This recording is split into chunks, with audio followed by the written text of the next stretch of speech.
Mabuhay! Kumusta kayong lahat? Ngayong araw na ito ay pag-aaralan natin ang tungkol sa morpolohiya. Ano ba ang morpolohiya? Pero bago yan, inaanyayahan ko kayong lahat na humingi tayo ng gabay sa ating Panginoon. Manalangin tayo.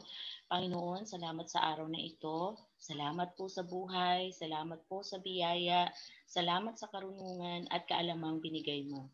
Panginoon, dalangin ko ang iyong gabay sa pagtalakay ng araling morpolohiya. Itimo mo po sa isipan ng nakikinig at nagbabasa ang bawat salitang makabuluhan na magagamit niya sa hinaharap. Maraming salamat po. Ito ang aking panalangin sa matamis na pangalan ni Jesus. Amen.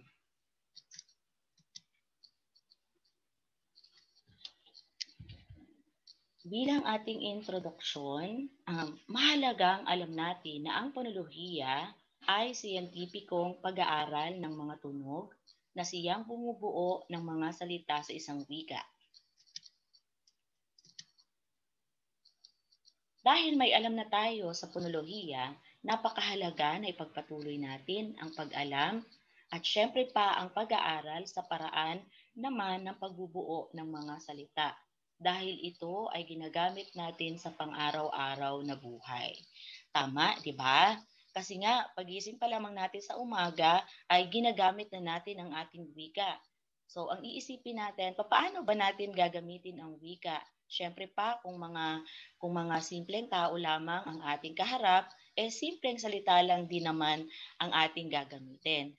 Pero kapag tayo ay lumabas na at medyo kinakailangan natin na gumamit ng medyo mataas na antas ng wika, kailangan meron tayong alam tungkol dito. Bigyan natin ng kahulugan ang morpolohiya. Ano ba ang morpolohiya? Pag sinabi nating morpolohiya, ito ay nagmula sa salitang Griego na morph, na nangangahulugang forma at hugis. At lohiya naman na ang ibig sabihin ay diskurso, teorya, siyensya. So pag sinabi natin morpolohiya, ito ay makaagham na pag-aaral at pagsusuri sa estruktura, sa mga relasyon, at kung gaano ba ito kahalaga. So kailangang pag-aralan ang kahalagahan ng morpema sa isang wika at pagsasama-sama nito upang makabuo ng mga salita. Okay. Iba pang pagpapakahulugan sa morpolohiya. Yan po ay galing sa Wikipedia. Ang morpolohiya ay ang sangay ng linguistika na nag-aaral ng morpheme o ang pinakamaliit. Pag sinabi nating morpheme o morphema, ito ang pinakamaliit na unit ng tunog na mayroong kahulugan. So, nakatuon ito sa sistema ng pagsasalansan. Pag sinabi natin pagsasalansan, yung paghahanay, pagkakasunod-sunod ng mga morpema upang makabuo ng salita na merong payak papunta sa komplikadong kahulugan.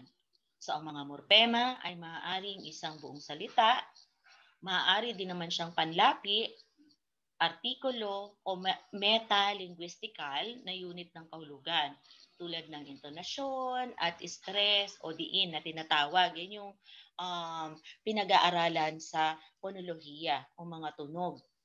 Tunog na nagkakaroon ng kahulugan.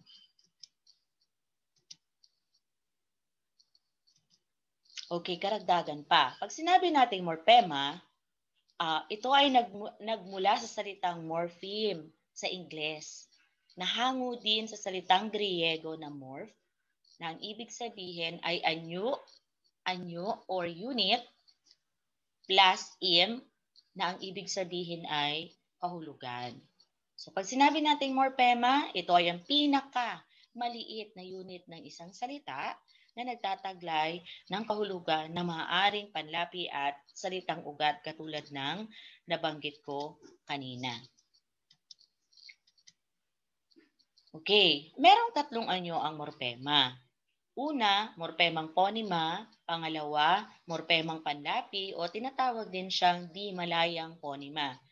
At pangatlo ay ang morpemang salitang ugat o tinatawag naman siyang malayang morpema. So ang mga morpema pala ay merong malaya at di malaya. Okay? Sige, isa-isahin natin. Ang morpemang ponema ay anyo ito ng morpemang may kahulugang taglay. So, ito ay tumutukoy sa kasarian. Diba? Kapag ikinabit na ito sa salitang ugat. So, anong mga ponema ito pag ginamit natin ang ponemang A at O? Ang letrang A na tumutukoy sa kasariang pambabae at O naman kung ang tinutukoy ay kasariang panlalaki. Tingnan natin ang mga halimbawa. So, mula sa salitang gobernador, kapag nilagyan mo ng A at naging gobernadora, lalaki ang gobernador at gobernadora naman ay babae. Okay? Konsehal na lalaki, syempre pa, pag ginawa mong konsehala, ay tumutukoy na yan sa babae. Doktor, doktora. Kapitan, kapitana. Abogado, abogada. Senyor, senyora. Okay?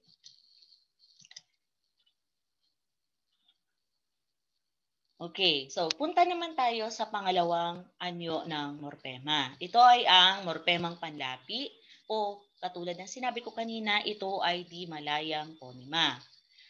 Ito daw ay uri ng morpema na idinudugtong sa salitang ugat na maaring makapagpabago ng kahulugan ng salita, ngunit hindi ito nakakatayong mag-isa.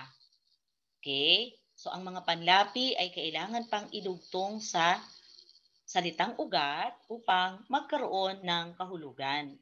Diba? Hindi niya kayang tumayong mag-isa dahil wala siyang kahulugan. Okay? So, ang mga enclitic daw, tulad ng din, rin, daw, raw, na, nga, man, pa, ho, at ba ay may tuturing na kauri nito. Pag sinabi nating enclitic, ito yung mga ginagamit na paningit sa mga salita para mabuo ang pangungusap. Paningit.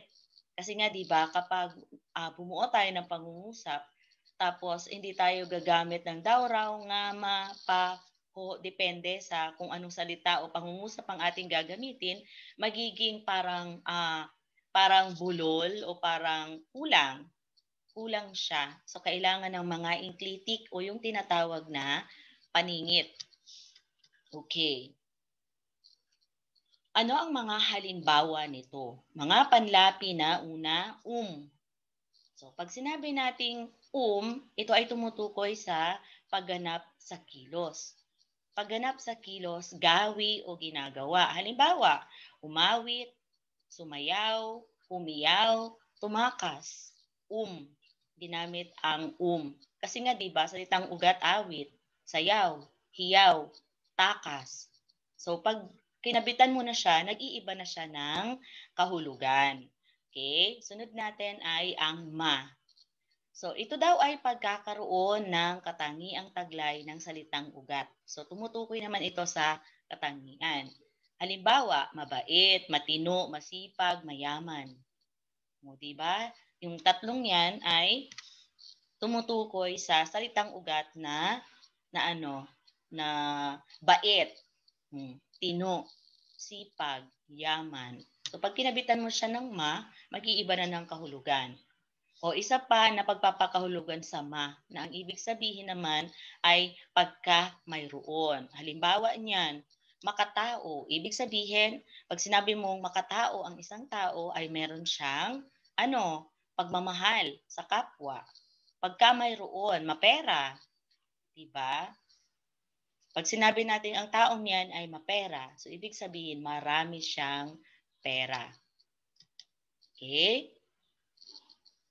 Ang kasunod ay ka. Yan, panlaping ka. Pag sinabi natin ka, ito ay kabilang o kasama. Kapangkat, kalaro, katuwang, kabayan. Kabayan ay kababayan, kabaro, kalebel. Diba? Ang sumunod na panlapi ay yung may gitling na an. Ibig sabihin yan, tumutukoy sa lugar na pinaglalagyan. Saan mo ba nilagay? O saan ba naganap ang kilos? Halimbawa, yung aklat, aklatan. Lugar na kinalalagyan ng mga aklat o matatagpuan ang mga aklat. Diba? Halimbawa, karerahan. So, ang salitang ugat dyan ay karera. So, saan nagaganap ang karera? O edi sa lugar ng karerahan. Okay? O, isa pang halimbawa ng panlaping mala. Pag sinabi nating mala, ito naman ay tumutukoy sa katangiang taglay. Diba? O yung mga katangian na may hawig, may pagkakapareho, may pagkakatulad. Yan, maladiyosa. Maladiyosang kagandahan. Malaporselana. Ibig sabihin, tumutukoy yan sa malaporselanang kutis. Malaanghel.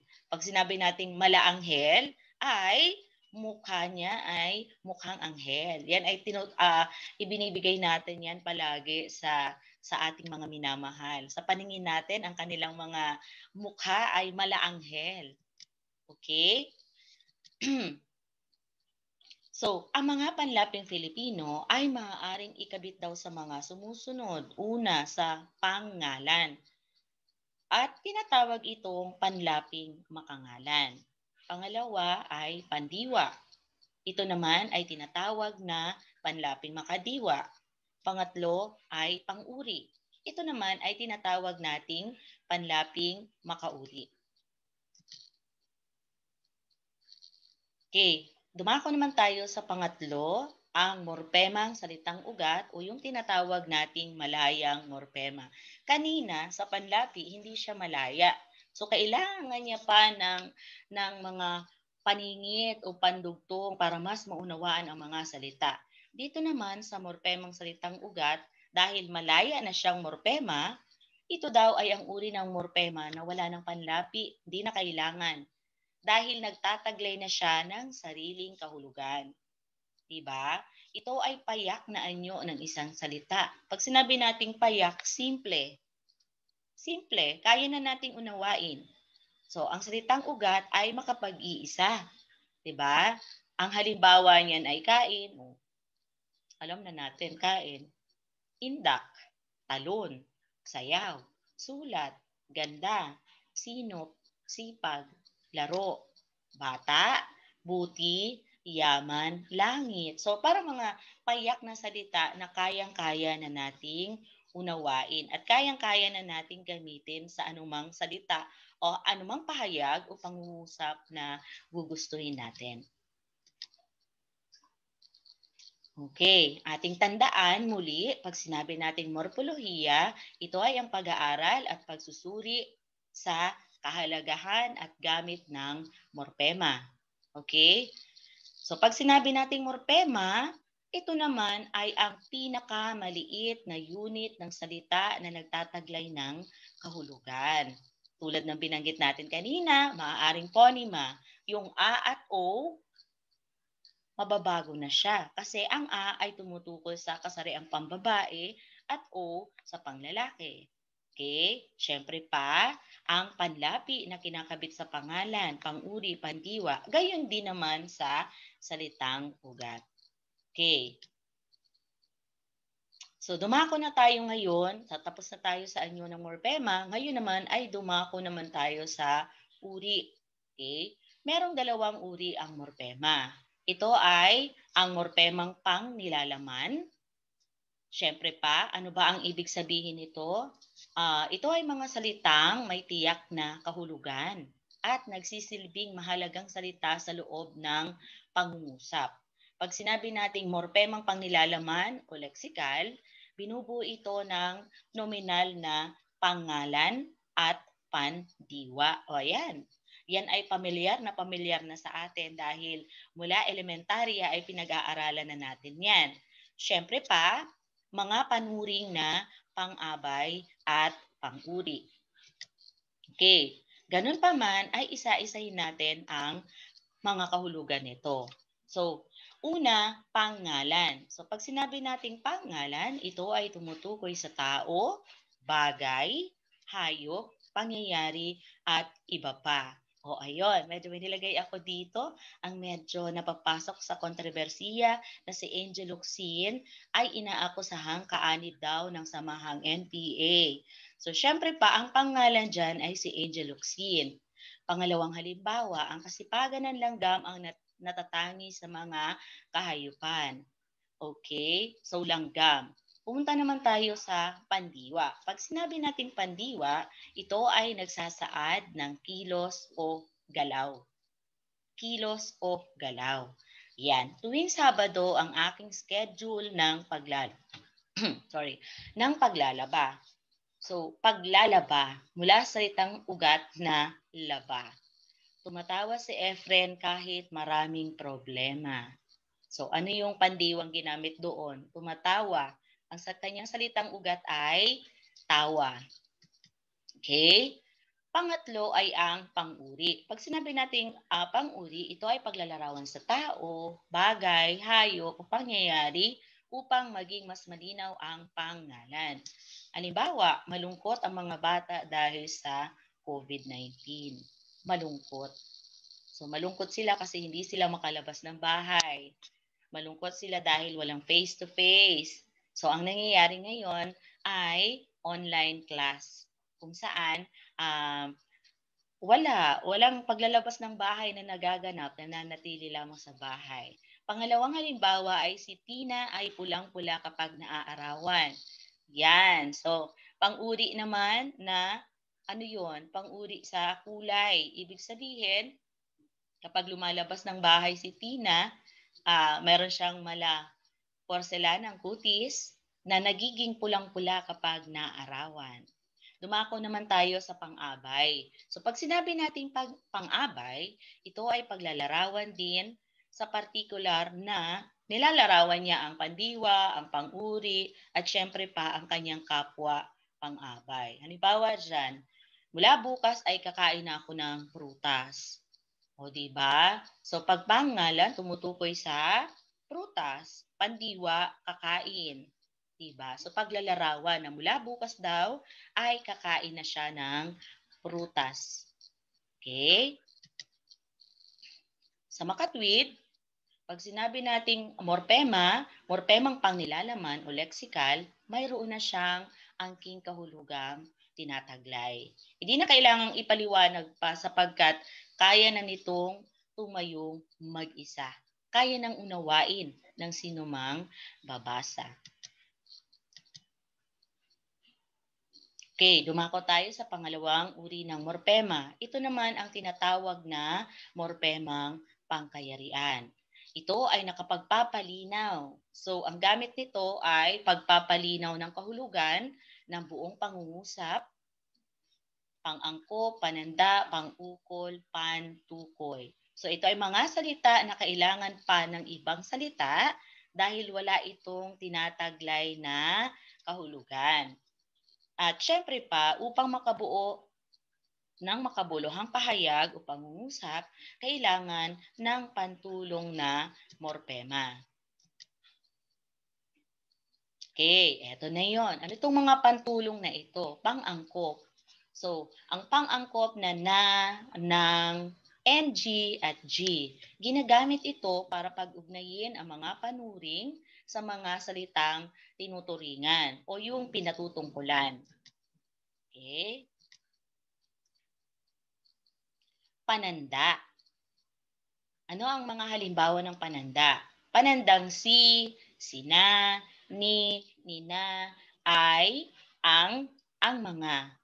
Pag sinabi nating pananda, ito ay nagpapakilala at nagsisilbing tanda ng gamit sa isang salita sa loob ng pangungusap. Pagpapakilala. Okay? Sunod. Pang-ukol.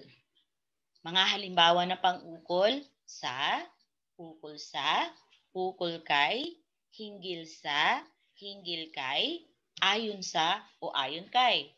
Pag sinabi nating pang-ukol, ito ay nag-uugnay sa mga pangalan, panghalip, pandiwa, at pang-abay sa loob ng pangungusap. Maaari rin itong magamit sa pagturo ng lugar o layon. Okay? At ang huli ay ang pangatnig. Pangatnig, mga halimbawa ng pangatnig, ngunit, datapwat, subalit, kaya, saka, pati.